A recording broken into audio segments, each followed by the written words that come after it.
Are You Gonna Dance? A true haunted theater encounter. Presented by Absolutely Haunted. Hello. Welcome. We hope you enjoy the video. When I was 18, I joined the local theater company, starry-eyed and ready to belt my heart out. Singing, dancing, acting, that was my dream. So, when I saw auditions for Thoroughly Modern Millie, I boosted my confidence and I marched in like I was already famous. Shockingly, the theater gods smiled on me. I landed the role of Cora. I was over the moon. It felt like the start of something big. And in a way, it was. Just not the kind of big I ever thought. The big event while I performed in Millie was that I had my first experience with the paranormal, something I never dreamed would happen to me. The day I walked into that theater was like any other, or so I thought. But in truth, that's when he showed up. Or more precisely, that's when old Jax, the theater ghost, started asking me the same question over and over. Let's skip all the background musical fluff. You're not here for tales of sore feet and quick costume changes. You're here for the ghost, and the dancing shoes, and the thing that laughed from the dark while I ran like a toddler from a horror movie. So, let's rewind and hit play where it counts. The theater itself had been running since the Roaring '20s, and you could tell. Art Deco columns, grand chandeliers, red velvet curtains heavy enough to crush you, all drenched in the kind of haunting elegance that screams nothing bad ever happened here. When I first stepped inside, it stole my breath. It was beautiful, opulent, magical, and haunted. There, I said it. You don't have to believe me. I didn't believe it myself, not back then. I rolled my eyes at the rumors, just like everyone else. Ghosts? Please. I figured spirits were best left to Hollywood, along with werewolves, vampires, and actors who don't double as servers. But within days, the cast started whispering about strange happenings. The usual spooky theater suspects. Cold spots, phantom footsteps, whispering voices, a man on the catwalk in a tux and top hat. All the creepy cliches with an extra dash of drama. They called him Old Jax, short for Jackson Rowland, supposedly the theater's original owner, now a spectral dandy with a flair for the dramatic. Spats, walking cane, the whole vintage package. I thought it was all theater legend. Campfire stories for stage geeks, until he whispered in my ear. One night before a show, I was in the makeup chair, chatting with the artist about something juicy, probably a celebrity divorce. She turned to grab a brush, and in that moment of silence, a voice, low, masculine, and chillingly close, whispered, "Are you gonna dance?" I blinked.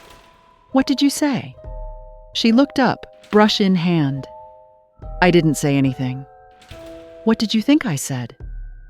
Oh, nothing. Just thought I heard something weird. I chuckled it off, trying not to sound like I was losing it. She smirked. Careful.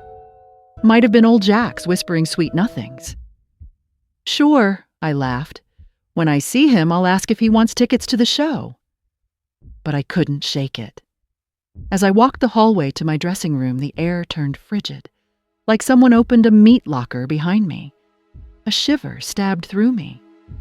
Was it fear? Cold? Or both?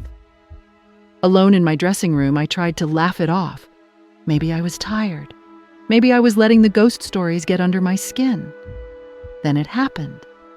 I was pulling my dress on, face still buried in fabric, when I heard it, loud and sharp on the wooden floor just feet away. Tap, tap, tap, tap, tap. Dancing. Tap shoes. I jerked the dress down and stared. No one was there. Just an empty room. And the unmistakable sound of dancing feet. I froze. Every hair on my body stood at attention. The air dropped to freezing. My brain screamed run, but my body disagreed.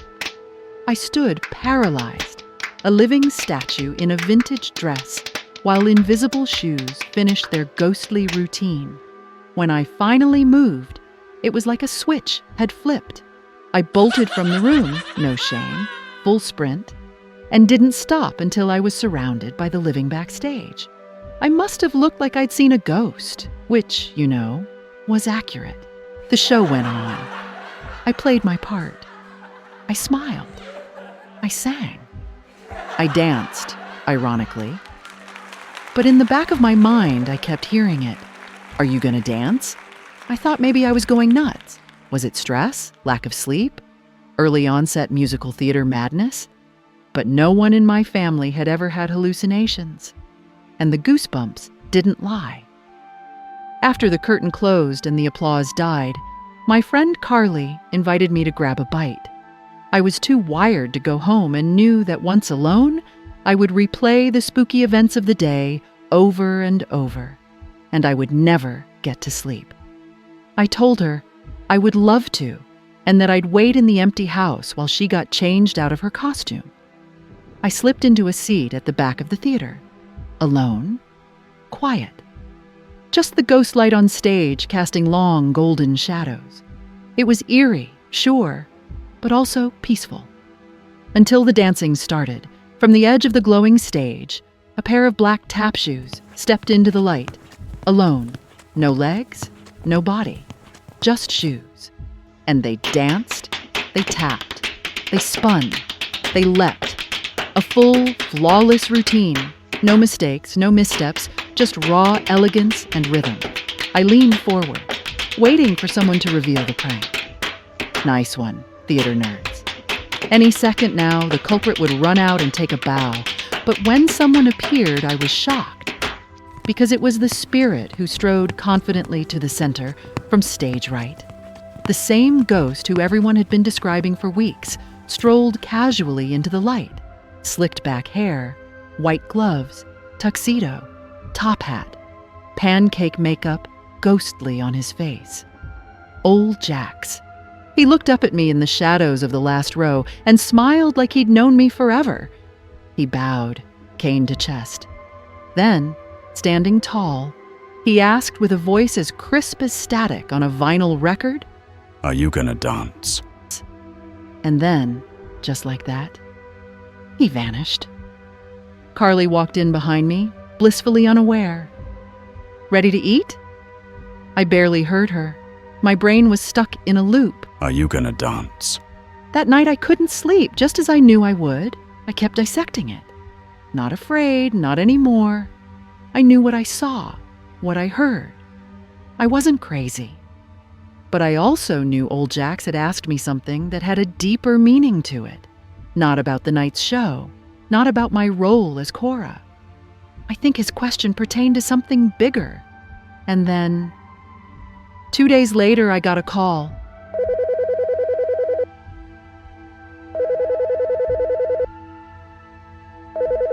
Hello?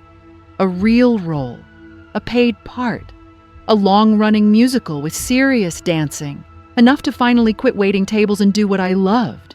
My big break. I took the part. Of course I did. And when I hung up the phone, I whispered into the empty room, Yes, old Jax. I am. Thanks for watching. If you made it this far, how about checking out another one of our videos? Or maybe even a like, comment, or if you really liked it, a subscribe. Even if you can't, you're still awesome for watching this video. Thanks again.